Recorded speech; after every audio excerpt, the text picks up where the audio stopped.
said we was going to start at 3 o'clock, but I had a little technicality going on with the computer and the streaming. So now it appears that I'm live. So let's move forward. Hi, my name is Charles, and I'm the book author of Hidden Secrets of a Married Man. Once again, I apologize for the technicality. I was supposed to broadcast at 3 o'clock, but unfortunately, we had a little problem. Now we're on. Hidden Secrets of a Married Man that are now available on ebook. Amazon.com, Barnes & Noble, or wherever books are sold, ebooks. My hard copies are coming out effective July the 27th, where you're able to obtain your own paperback right in your hand. So let's move forward as time is of the essence.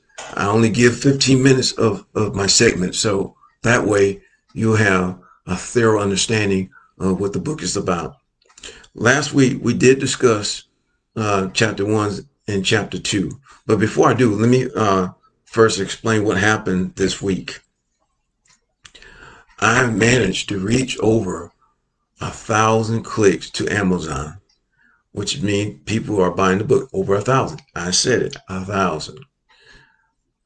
And I had over 9,200 engagements, and then 82,000 reached. So that's just a beginning for me. And this book was launched back May the 8th. So that's, of course, going close to 2 months, little or less. But I'm excited. Something's happening. Something's working for me. Something's happening for this book. People want to know, what are the hidden secrets of a married man? Now, I mentioned earlier before last week that it's not just the men, women also too. So I'm not male bashing. No, this is not one of those books. This is a book is about awareness, educational, and of course, of relevance, to everyone's situation. And so therefore, let's move forward. Let's discuss chapter 3, where we find this other couple by the name of Sheila and Roderick. Both Sheila and Roderick are a young couple who's been married less than 5 years. And so obviously they come from a very humble beginning.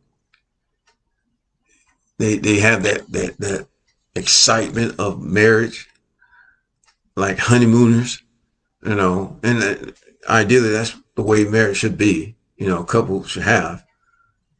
So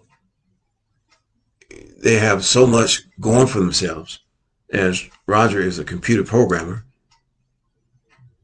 And then Sheila, she works at home. She has her home business. So she's doing quite fine. So they both having a good life until certain circumstances come across their lives. Trauma in the home. Tragic. We all experience that in some time or another. So this is the beginning of the course that changes what was once their humble beginning. And we'll see that as we go along in the chapters. And you'll see the reactions that both Roderick and Sheila have when trauma hits their home. Now, I want to move over to chapter 4, and I want to discuss, going back to Cheryl, where it talks about the hidden enemy. The hidden enemy. Cheryl, after, meeting this person, Daryl, from the club, she didn't know how to act. She didn't know how to respond in terms of communication over the phone, since Daryl wanted to talk to her over the phone. Now, before I go with that, let me ask you a question. How many of you can say when you first meet a person, you get the number, right? Okay. And then We think we're going to call them immediately, but our ego or pride says, nah, let me wait. Let me wait. In fact, I'll give it a week just to make the other person want to reach out to you. Now, we've all been there. You know what I'm talking about. Well, in this situation, it was similar to Cheryl and Daryl. But once they communicated, there was a connection. There was. My question to you, however, is this. When we talk about connection, are we talking about physical attraction or are we talking about communication? It's great to have both. I'm sure you can agree.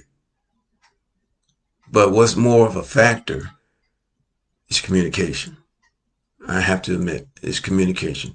Because me, myself, made too many mistakes. Thought, and men, come on, you can't agree with me too. We thought the physical was the connection. Maybe some of you women have felt the same way, but that's not always true. There has to be the communication of heart. It has to be a connection of mental. So that's what was happening with Cheryl and Daryl. Conversation went quite well, must I say. You'll find out more in chapter 4. I have a question for you. And I put a poll out there. What is rebound? What is rebound? Is it possible that rebound can go into the next relationship? Is it like carrying luggage? Yes. Rebound, by definition, is carrying an event that was horrific, that caught your attention in a bad way. And it's a memory that cannot go away.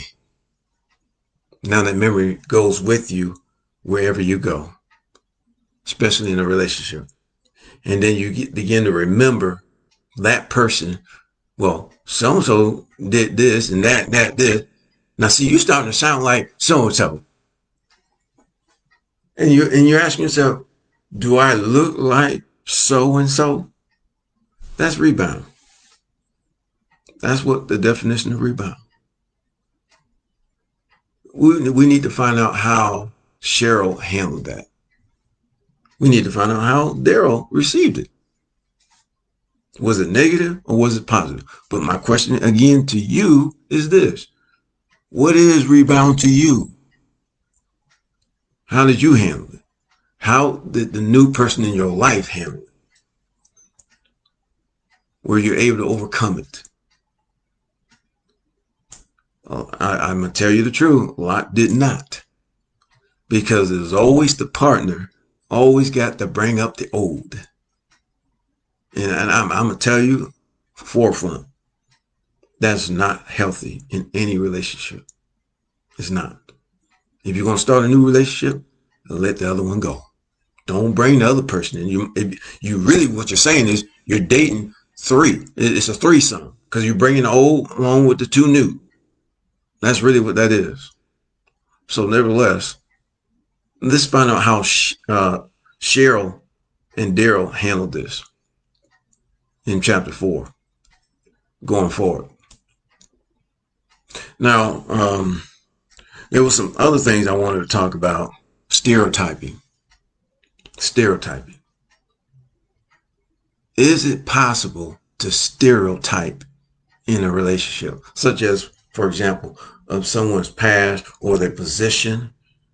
Just the stereotype, oh, so that's who they are. Because I know people who work in that type of field.